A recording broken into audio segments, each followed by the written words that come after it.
É um privilégio estar com os irmãos nessa manhã em mais uma escola bíblica dominical para partilharmos juntos dos ensinamentos que as Escrituras têm para nos oferecer em momentos de dificuldades, em momentos de problemas, como nós estamos vivenciando nesses dias. O tema da nossa lição de hoje é Jesus anda sobre o mar. Ele está lá em Marcos 6, de 45 a 52. O nosso versículo-chave é: tendes bom ânimo, sou eu, não temas. Versículo 6, capítulo 6, versículo 6, parte B. Esse episódio de Jesus andando sobre o mar, ele é muito emblemático porque mostra o poder que Jesus exerce sobre a sua natureza, o total controle que ele tem sobre as coisas físicas. Esse milagre, ele aconteceu em sequência ao que já havia acontecido na primeira multiplicação dos pães e dos peixes, no capítulo anterior. O texto básico, nós vamos ler.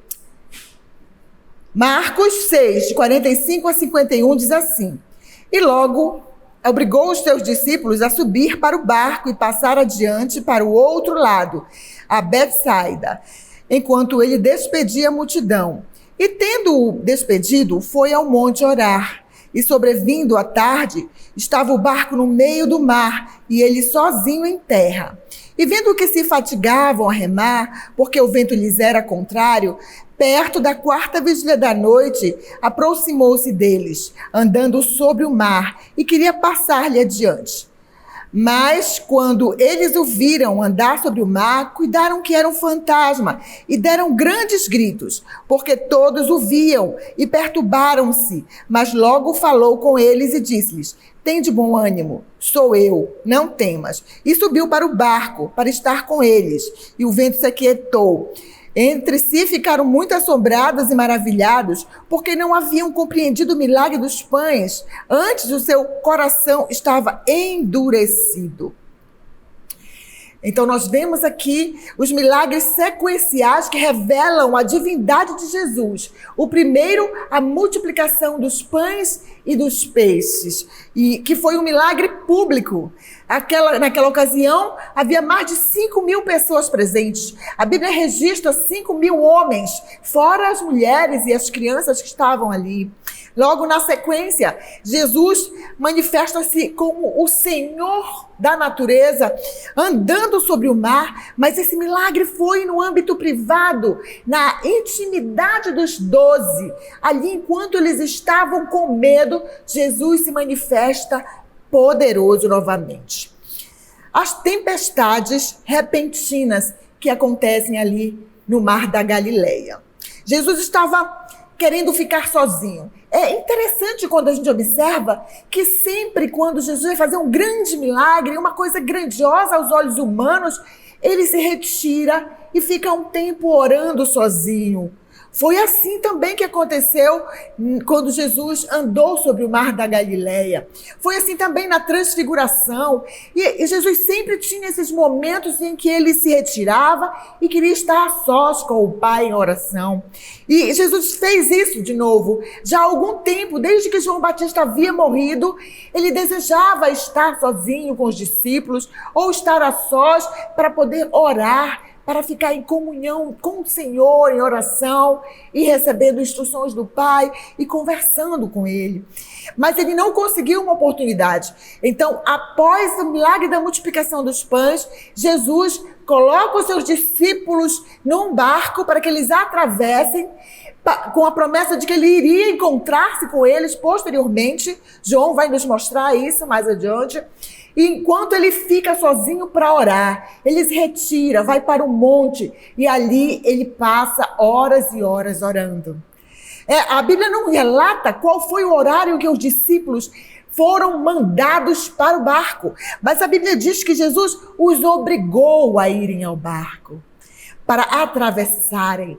Os discípulos eram homens experientes. Dos 12, 11 eram daquela região da Galileia. E tinham muitos que eram praticantes, eram pescadores, conheciam o mar da Galileia, conheciam as intempéries do vento, conheciam como era o que se comportava, as ondas, de acordo com o que descia repentinamente o vento do Monte Hermon. E ali também a profundidade da superfície do mar, que é 200 metros acima, abaixo do Mar Morto. E toda essa conjunção de dificuldades ambientais fazia com que os ventos viessem repentinamente sobre o mar e causava tempestades com ondas que excediam a 2 metros de altitude. E os discípulos, nós não sabemos, o texto não relata, mas os discípulos aparentemente relutaram em entrar no barco, mas Jesus esforçou, a Bíblia diz, enquanto ele se retirava para orar. Pois é, nós não sabemos o horário que os discípulos embarcaram, mas a Bíblia diz que no final da tarde, no início da noite, Jesus está orando e ele olha para os discípulos no meio do mar. Eles não tinham sequer conseguido chegar a 2/3 do percurso, eles estavam exatamente no meio do percurso e estavam apavorados porque estava acontecendo uma tempestade de vento novamente. E Jesus olha para eles naquela hora, mas ele ainda se demora, ele ainda passa um tempo orando, porque a Bíblia diz que Jesus foi ter com os discípulos apenas na 4ª vigília da noite. Jesus estava observando do monte, a gente vê. Eles estavam remando contra a maré já há muitas horas, aproximadamente 9 horas. A 4ª vigília da noite corresponde ao horário entre 3 da manhã às 6 da manhã. Os judeus dividiam a noite em 4 vigílias, das 6 da noite às 9 da noite, das 9 da noite às 12 horas da noite, de 12 horas da noite a 3 horas da noite a 3ª vigília, e de 3 horas da noite às 6 horas da madrugada, era a 4ª vigília. Foi nesse horário. Então, se Jesus foi andando sobre as águas a partir das 3 horas da manhã, então os discípulos já estavam remando há 9 horas contra o vento. Era grande a dificuldade. Aqueles homens fortes, acostumados ao labutar difícil dos remos, de puxar as redes, estavam cansados, exauridos. E Jesus aparece de repente andando sobre o mar. Os discípulos não tiveram a menor dúvida. O texto registra claramente que todos o viram andando sobre o mar, andando sobre as águas. Eles não tiveram a impressão de que Jesus estava andando sobre as águas. Eles não viram Jesus assim no espelho das águas e deu a impressão que Jesus estava andando. Não, a Bíblia diz que Jesus andou sobre as águas e os discípulos experientes pescadores não tiveram dúvidas ao ponto de se assustarem. Ficaram com medo e pensaram, é um fantasma. Certamente é esse fantasma, é esse demônio que está causando toda essa turbulência e quer ceifar as nossas vidas. Eles ficaram apavorados, eles gritaram. Aqueles homens fortes estavam ali com um pavor e gritaram de medo. É um fantasma, é um fantasma. E Jesus então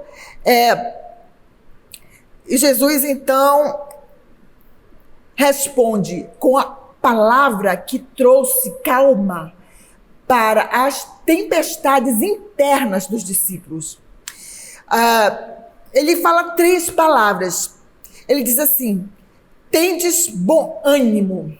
É muito interessante porque essas palavras de Jesus, elas aparecem também mais adiante em João 16:33, quando Jesus está se despedindo dos seus discípulos aqui, terminando o seu ministério, ele se encontra com seus discípulos e ele fala assim, olha, tem de bom ânimo.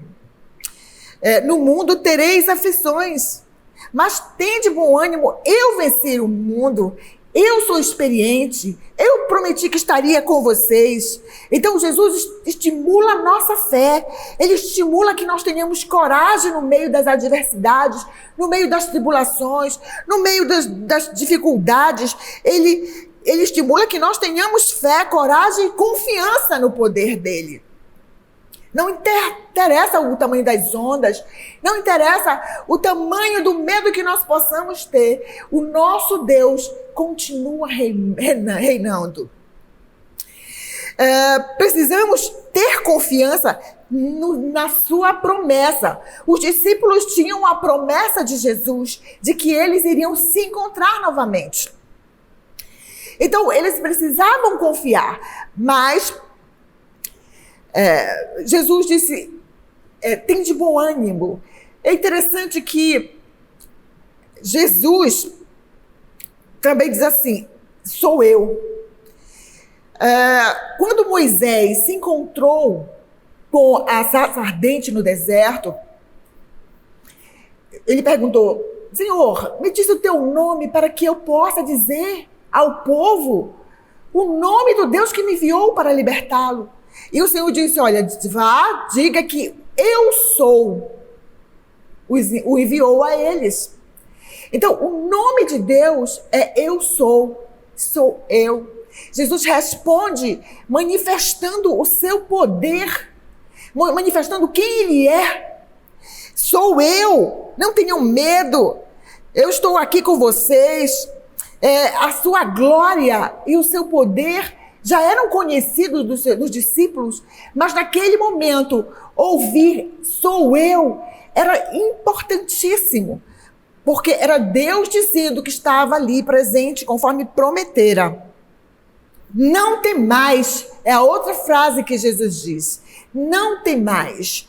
As coisas podem estar muito difíceis ao nosso redor e o medo pode querer enlaçar a nossa alma. Mas se o nosso foco, o nosso olhar estiver em Jesus, o medo não pode dominar a alma do crente. Nós passaremos por dificuldades, por tribulações, mas essas tribulações e essas dificuldades não podem dominar a vida do crente, porque ele sabe que não precisa ter um ânimo frouxo, ele precisa ter um ânimo bom, alegre, de confiança, de fé naquele que prometeu. Ele precisa reconhecer quem Jesus é na vida dele e precisa também não temer, manter a concentração na pessoa de Jesus.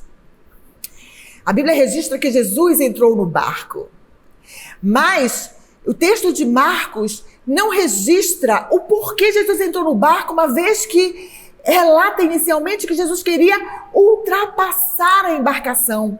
Por que Jesus entrou no barco? Mateus vai nos dizer, lá em Mateus 14, 28, vai relatar que Jesus entrou no barco porque uma pessoa, quem? Pedro, o impetuoso Pedro, ao ouvir as palavras de ânimo de Jesus, ele pediu, se és tu, mestre, permita que eu vá me encontrar contigo. E o Senhor aceitou, permitiu. Pedro caminha inicialmente sobre as águas, mas nesse percurso ele começa a olhar as ondas, o vento frio e cortante, o mar revolto, e ele tira os olhos do Senhor por alguns momentos e começa a afundar. O Senhor, então, ouve de Pedro, talvez a oração menor já registrada nas Escrituras, Senhor, socorre-me. Foi o suficiente para que Jesus estendesse a sua mão para salvar Pedro. Então, Jesus vai com Pedro para dentro do barco. Observe que até a entrada de Jesus, mesmo Jesus tendo dito, não temas, tem de bom ânimo, né? Sou eu. Ainda assim, o mar continuava revolto, a tempestade de vento continuava ao redor. Mas quando Jesus entra no barco com Pedro, tudo se acalmou, a tempestade parou. Porque Jesus estava no comando de todas as situações. Acabaria a tempestade quando ele decidisse que acabaria a tempestade. Jesus entra no barco com os discípulos e o texto diz que eles logo chegaram ao seu destino. Aplicações do texto. As tempestades são figuras das tribulações que sobrevêm a todas as pessoas indiscriminadamente. Não interessa se essas pessoas são ricas, são pobres, se são cultas ou ignorantes, se são pessoas que têm uma camada social maior ou mais simples. Não importa. As tribulações, elas sobrevêm sobre todas as pessoas. Mas as palavras de Deus, essas promessas, nos ajudam a atravessar as tribulações. A Bíblia diz várias coisas, tem muitas promessas do Senhor que já foram cumpridas e que ainda se cumprem na vida do crente.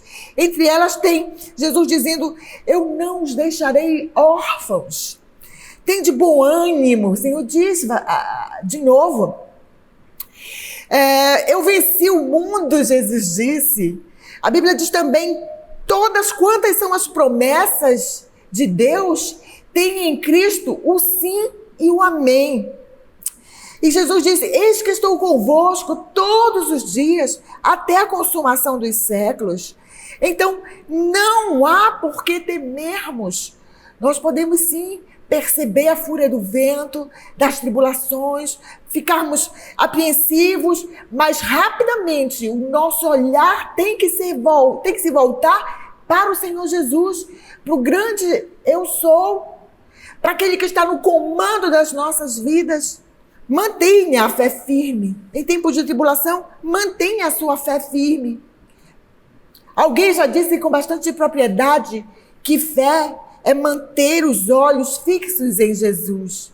Tal qual Pedro afundou quando tirou os olhos de Jesus. Nós precisamos manter os nossos olhos bem fixados no Senhor Jesus, na sua palavra, nas coisas que Ele nos prometeu, para que nós possamos estar firmes nos tempos de tribulação.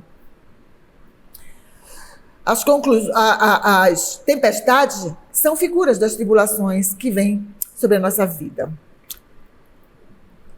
Porém, o Senhor Jesus nos fez promessas, e essas promessas se cumprirão na nossa vida, porque o Senhor é fiel para cumprir todas as suas promessas.